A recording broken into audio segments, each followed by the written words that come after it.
बिस्मिल्लाहिर्रहमानिर्रहीम। स्टूडेंट्स, हमारा आज का टॉपिक है असाइनमेंट स्टेटमेंट। आज के लेक्चर में हम देखेंगे कि असाइनमेंट स्टेटमेंट क्या होती है। सी लैंग्वेज के अंदर असाइनमेंट स्टेटमेंट का क्या इस्तेमाल है। चलिए स्टार्ट करते हैं। Assignment statement, it is a statement that assigns a value to a variable is called assignment statement. एक ऐसी स्टेटमेंट जिसकी मदद से हम किसी वेरिएबल को वैल्यू असाइन करें, उसे हम कहेंगे असाइनमेंट स्टेटमेंट। ठीक है, ये असाइनमेंट स्टेटमेंट को हम किस लिए इस्तेमाल करते हैं? It is use to assign a value to a variable. किसी भी वेरिएबल को हम इसके ज़रिए वैल्यू असाइन कर सकते हैं। और वैल्यू असाइन करने के लिए हम जिस ऑपरेटर का इस्तेमाल करते हैं उसे हम कहते हैं असाइनमेंट ऑपरेटर। और इसका जो इसके बारे में हम पहले ही पढ़ चुके हैं। इसका जो सिंबल है वो इस तरीके से है। नॉर्मली हम इसको जो है मैथ्स में इक्वल का साइन कहते हैं, लेकिन सी लैंग्वेज में इसको हम असाइनमेंट ऑपरेटर के तौर पे यूज़ करते हैं। ठीक है, it is called assignment operator and this operator is use to assign a value to a variable. किसी भी वेरिएबल को वैल्यू असाइन करने के लिए इस्तेमाल किया जाता है। फिर इसमें एक और बात यह है कि the name of the variable is written on the left side of assignment operator and the value is written on the right side of the assignment operator. ठीक है, यानी कि जो वेरिएबल का नाम है वो हमेशा लेफ़्ट साइड पे लिखा जाएगा। ठीक है, जिसको हमने वैल्यू असाइन करनी है हमेशा हम उसको लेफ़्ट साइड पे लिखेंगे, और जो वैल्यू है वो हमेशा राइट साइड पे लिखी जाएगी। वैल्यू कुछ भी हो सकती है। वैल्यू के अंदर आप कोई भी कांस्टेंट इस्तेमाल कर सकते हैं जो, ठीक है, इसके अलावा कोई भी वेरिएबल यूज़ कर सकते हैं, या कोई एक्सप्रेशन हो सकता है, या कोई फंक्शन भी इस्तेमाल कर सकते हैं। तो ये तमाम चीज़ें जो हैं ये वैल्यू की फॉर्म में हम लिखेंगे on the right side of the assignment operator. ठीक है, लेकिन लेफ़्ट साइड पे क्या होगा? लेफ़्ट साइड पे आपने सिर्फ वेरिएबल ही लिखना है जिसको हमने वैल्यू असाइन करनी है। फिर उसके बाद हम देख लेते हैं कि इसका साइंटेक्स क्या है, इसको लिखने का तरीका क्या है सी लैंग्वेज में। इसका साइंटेक्स बहुत सिंपल है। सबसे पहले वेरिएबल आ जाएगा। ठीक है, उसके बाद यहाँ पे असाइनमेंट ऑपरेटर आ जाएगा, फिर उसके बाद यहाँ पे एक्सप्रेशन और एंड पे सेमीकोलन। ठीक है, that is the Scientex of assignment statement. Variable, जो भी वेरिएबल आप यूज़ करना चाह रहे हैं जिसको हमने वैल्यू असाइन करनी है, फिर यहाँ पे ये ऑपरेटर है, असाइनमेंट ऑपरेटर का इस्तेमाल किया है। और यहाँ पे एक्सप्रेशन है। एक्सप्रेशन में यहाँ पे हम पूरा कोई एक्सप्रेशन लिख सकते हैं।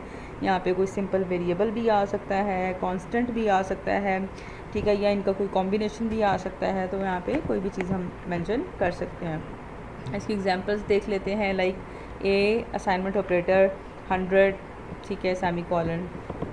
ठीक है, ये इसी साइंटिस्ट को फॉलो करते हुए एग्जांपल्स हैं। इसके बाद देखें, यहाँ पे सिंपल एक हमने कांस्टेंट जो है की वैल्यू असाइन की है ए को। फिर यहाँ पे एक और एग्जांपल है C assignment operator A plus B and semicolon. ठीक है, तो यहाँ पे एक एक्सप्रेशन लिखा है जो कि हमने असाइन किया है सी को।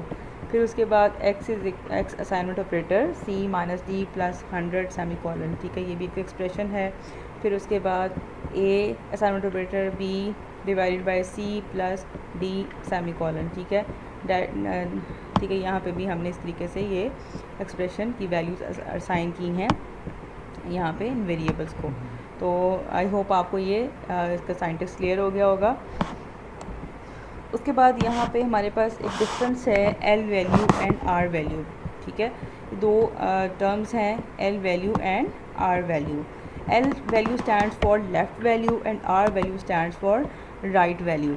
अब असाइनमेंट ऑपरेटर के लेफ़्ट साइड पे जो हम ऑपरेंड लिखते हैं उसे हम कहेंगे एल वैल्यू। ठीक है, असाइनमेंट ऑपरेटर के लेफ़्ट साइड पे जो भी ऑपरेंड होगा उसे हम कहेंगे L value. It must always be a single value, और इसे हमेशा सिंगल वैल्यू होनी चाहिए। जैसे हमने अभी पीछे पढ़ा है कि लेफ़्ट साइड पे हमेशा हम वेरिएबल ही यूज़ करते हैं। और राइट साइड इस तरीके से आर वैल्यू क्या होती है? R value is an operand that can be written on the right side of the assignment operator. R value कोई भी ऐसा ऑपरेंड होता है जिसे हम असाइनमेंट ऑपरेटर के राइट साइड पे लिखते हैं, उसे हम कहेंगे आर वैल्यू या राइट वैल्यू। ठीक है, और आर वैल्यू जो है आपने पढ़ा था कि आर वैल्यू जो है उसमें हम राइट साइड पे हम कोई एक्सप्रेशन भी लिख सकते हैं, कोई कांस्टेंट भी लिख सकते हैं, वेरिएबल भी लिख सकते हैं, कोई फंक्शन भी लिख सकते हैं, ठीक है। लेकिन लेफ़्ट वैल्यू में सिर्फ हमने वेरिएबल ही यूज़ कर सकते हैं और उसमें हम हमेशा वैल्यू जो है वो सिंगल होनी चाहिए। फिर इस तरीके से एक और इम्पॉर्टेंट पॉइंट है, all L values can be used as R value. जितनी भी एल वैल्यूज़ हैं उनको हम आर वैल्यू के तौर पे इस्तेमाल कर सकते हैं, but all R values can not be used as L values.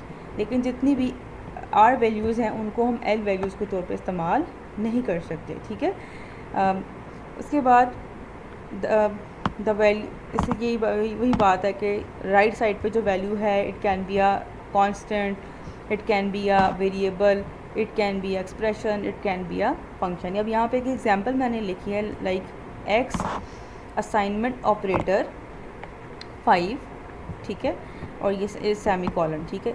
यहाँ पे ये देखें, यहाँ पे that is a valid example, valid expression, ठीक है, कि आपने देखा है कि जो x है डैट इज़ अ वेरिएबल और इसको हमने वैल्यू असाइन की है 5 is a constant, that is a valid. But अगर हम इस तरीके से कर दें, इसको रिवर्स कर दें, 5 assignment operator x and semi colon, ठीक है, तो यहाँ पे ये जो एक्सप्रेशन है डैट विल बी इनवैलिड, ठीक है, ये इनवैलिड हो जाएगा क्योंकि लेफ़्ट साइड के ऊपर हम जो एल वैल्यू थी वो जो कांस्टेंट है उसको हम लेफ़्ट साइड पे इस्तेमाल नहीं कर सकते, किसी भी कांस्टेंट को हम कोई वैल्यू असाइन नहीं कर सकते, ठीक है। तो ये देखिए, आई होप आपको ये क्लियर हो गया होगा एल वैल्यू और आर वैल्यू में जो डिफरेंस। हमारा आज का टॉपिक यहीं पे ख़त्म होता है। अल्लाह हाफ़िज़।